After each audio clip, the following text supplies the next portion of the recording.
सभी किसान साथियों को नमस्कार। तो किसान भाइयों, आज का वीडियो रहने वाला है लहसुन की खेती के ऊपर। लहसुन की खेती का बुआई का कौन सा समय अनुकूल होता है, खेत की कैसे तैयारी करनी है और कौन सी ये जो हाइब्रिड और देसी जो किस्में होती है सबसे उन्नतशील होती है, इनमें उत्पादन कितना होता है। साथ ही आगे चलकर लहसुन की फसल पर रोगों की जो समस्या होती है उसको शुरुआत पर ही, बुआई से समय पर ही किन चीजों की आपको सावधानी रखनी है ताकि आगे चलकर आपकी फसल पर जो रोगों की समस्या कम रहे, आपको अच्छा उत्पादन मिले। बेसल डोज के रूप में कौन कौन से खाद आपको इस्तेमाल करने हैं, कैसे आपको उसकी बुआई करनी है, बुआई का सही विधि क्या होती है, बीज की गहराई कितनी रखनी है, पूरी कंप्लीट ए टू जेड जानकारी पर आज हम बात करेंगे। तो आइए शुरू करते हैं वीडियो को। लहसुन की खेती के लिए नवंबर का जो मंथ होता है ये सबसे अनुकूल होता है। ना तो इस समय ज्यादा अधिक तापमान होता है ना ज्यादा न्यूनतम तापमान होता है। तो ये हमारे लहसुन की जो कंद वर्गीय फसल होती है उसके अंकुरण के लिए सबसे अनुकूल मौसम होता है। तो लहसुन की बुआई आप नवंबर के मंथ में कर सकते हैं। बुआई से पूर्व उन्नतशील किस्मों की बात करें तो आप देख रहे हो ये होती है हमारी देसी किस्म। ये जो देसी किस्म होती है इसमें जो कंद की साइज है ये ज्यादा बड़ी नहीं होती है। तो ये जो ज्यादातर क्षेत्रों पर किसान भाई खाने के लिए इसका ज्यादा चयन करते हैं। अगर व्यापारिक स्तर पर कमर्शियल पर्पज के लिए आप लहसुन की खेती करना चाह रहे हैं तो आपको हाइब्रिड किस्मों का चयन करना होगा।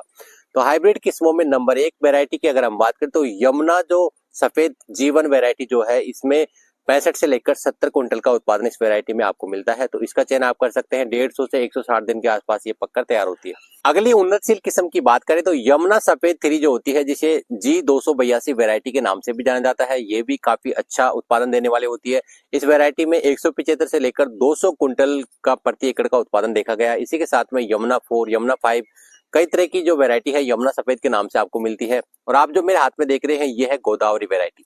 इस वैरायटी की पहचान की बात करें तो ये क्या होती है, हल्की गुलाबी और सफेद कलर की होती है। इस वैरायटी में एक कंद से कम 20 से 25 कलियां आपको मिलती है और इसके प्रति एकड़ कुंटल उत्पादन की बात करें तो 100 कुंटल का उत्पादन प्रति एकड़ का इस वैरायटी का देखा गया है। तो ऐसी कई प्रकार की हाइब्रिड जो वैरायटी है बाजार में आपको मिलती है, तो उनका आप चयन कर सकते हैं व्यापारिक कमर्शियल पर्पज के लिए अगर आप लहसुन की खेती करने वाले हैं। लहसुन की खेती के लिए अनुकूल मिट्टी की बात करें तो ये सभी प्रकार की मिट्टी में लगभग की जा सकती है जिनमें अच्छी जल निकासी होती है, यानी कि ज्यादा समय तक जिस मिट्टी में जल भराव ना हो उसमें आप लहसुन की खेती कर सकते हैं। ज्यादा जल भराव होने से लहसुन की ये हमारी कंद वर्गीय फसल होती है जिसमें फंगस लगने से हमारी फसल खराब हो जाती है। तो अच्छी जल निकासी वाली मिट्टी का चयन आप कर सकते हैं। बात करते हैं हमारे जो अक्सर जो किसान भाई ये गलती करते हैं, लहसुन की जब खेत पर रुपाई करते हैं तो खेत को तैयार कर लेते हैं और लहसुन की जो कली होती है उसको सीधा खेत के अंदर रुपाई कर देते हैं और पानी की सिंचाई कर देते हैं। तो ये गलती ज्यादातर किसान भाई करते हैं, तो आपको ये गलती नहीं करनी है।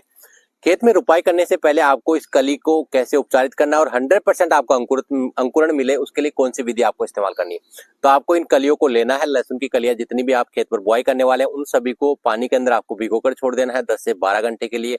और उस पानी में से आपको निकाल कर अब क्या करना है, किसी भी अच्छे फंगीसाइड से, जिससे आगे चलकर फंगस की समस्या ना रहे, तो जैसे कार्बनडाजिम जो होता है या फिर अन्य किसी प्रकार का फंगीसाइड आपको लेना है और उसका एक घोल तैयार करना है। उस घोल को तैयार करने के बाद में जो कलियां आपने 10 से 12 घंटे के लिए पानी के अंदर भिगोई थी, सादा पानी के अंदर, उसको निकालकर जो उपचार करने वाला जो पानी है उसके अंदर आपको भिगो कर रखना है। कम से कम आधे से 1 घंटे तक आपको इस प्रकार के जो उपचारित वाला जो पानी है उसके अंदर कलियों को भिगो कर रखना है ताकि आगे चलकर हमारी फंगस की समस्या ना हो। तो इस प्रकार का तरीका आप अवश्य इस्तेमाल करें। अब बात करें खेत को तैयार करने का। खेत को तैयार करने के लिए जो हमारी जो लहसुन की फसल है उसमें नाइट्रोजन, फास्फोरस, पोटाश जैसे पोषक तत्व काफी जरूरी होते हैं अच्छा उत्पादन लेने के लिए। तो खेत को तैयार करने से पहले आपको खेत में जो गला सला गोबर का खाद है कम से कम 5 से 6 टन जो होता है वो आपको इस्तेमाल करना चाहिए।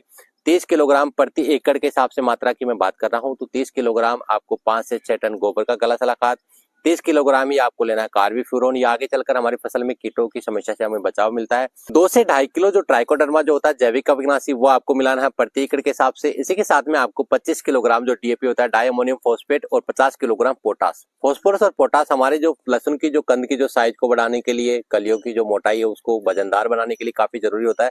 तो प्रति एकड़ के हिसाब से इन खादों को आपको लेना है और मिट्टी के अंदर अच्छे से पलटन करवाना है, जुताई करवाना है और खेत को आपको तैयार कर लेना है। अब बारी आती है हमारे जो बीज उपचार हमने किया है उसकी रुपाई करने का सही तरीका क्या होता है। कम से कम 2 से 3 सेंटीमीटर की गहराई आपको रखनी चाहिए और पौधे से पौधे की दूरी की बात करें तो 7 से 8 सेंटीमीटर आपको रखनी चाहिए। ज्यादा गहराई पर आपको बीज नहीं डालना है।